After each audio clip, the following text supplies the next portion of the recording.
Let's talk a little bit about the characteristics of successful online learners. When we deal with successful online learners, research has shown that there are a few characteristics or habits that successful online learners have that allow them to be successful in an online environment.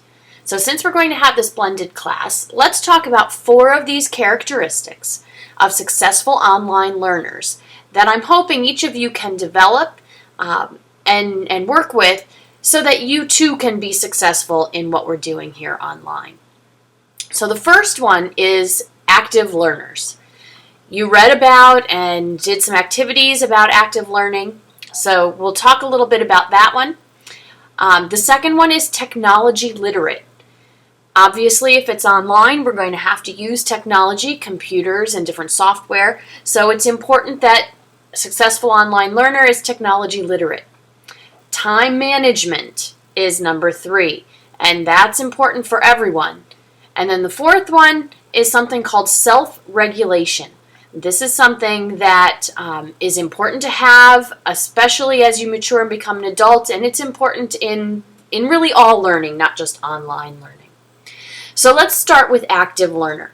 We did that. We talked about this one. You saw this in the activities. An active learner is someone who participates in discussions. It is important that you participate actively in the discussion forums when we have them online. Those discussions will carry over into class, so it is important that you have read the discussion posts and that you're participating there. In addition, active learners also collaborate with their classmates. Collaboration is an important part of active learning. You saw that in the interactive that you took a look at. Remember, we're working here as a group, so collaboration is important.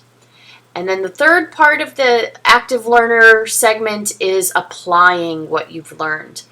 The application of the material that we're learning, of the concepts that we've learned, is really an important part of active learning. Okay, the second one is technology literate. This one, there are a couple of things, again, that fall under this category. The first one is hardware knowledge. Hardware knowledge means basically that you can use the hardware and you know how to work with and troubleshoot some of the simple problems that happen that are inevitable whenever you're dealing with any kind of hardware. It doesn't matter what kind of hardware you're working with, but you need to be able to download plugins and do updates and those sorts of things. The software, there are lots of different types of software that you can use. It can be for organization, it can be for collaboration. You need to not be afraid to try new things with software. And the last one under technology literate is your online presence. It's important that you have an online presence. I know most of you do. You need to be logging in. You need to be going online. You need to have regular access in order to be part of an online community. But even more important, in my opinion, is that you have appropriate online presence. That means that, use the rule of thumb. If you wouldn't want your grandma to go online and see what you're putting, you probably shouldn't have it on there. Time management is the third one, and this one, again, I think is a habit of any successful learner. You've got to be able to balance your schoolwork with your other interests and your other activities or a job or whatever it is that you do outside of school. But even more important, in my opinion, is the timeliness of your work. You have got to make sure you're completing assignments on time. When we're doing group discussions, if people aren't completing the assignments, their discussion posts on time, it's very difficult to have a discussion if everybody's posting late.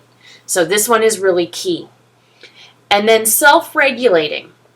This one is really important as well, and research has shown it's an important characteristic for success online. This means you take responsibility. that you understand that your learning is your job. And you take responsibility for learning the material and for your education. That doesn't mean you do it all on your own. It just means that you understand that it's your job to do. Self-regulating also means that you're going to communicate your needs.